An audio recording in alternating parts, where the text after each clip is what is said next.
Pendidikan Sumsel sudah menjadwalkan penerimaan peserta didik baru akan dimulai pada tanggal 30 Mei 2024. Untuk di tingkat sekolah dasar sudah mulai melakukan persiapan untuk publikasi pendaftaran.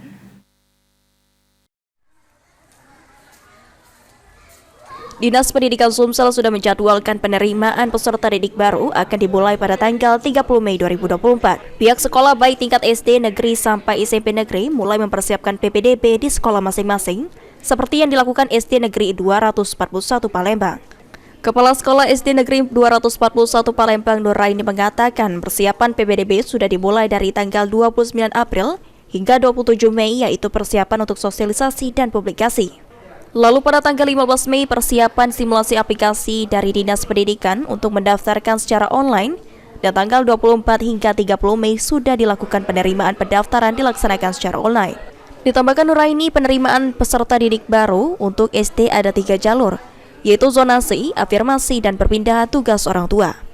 Untuk jalur zonasi sendiri memiliki kuota paling banyak, yakni 80%, sementara jalur afirmasi 15%.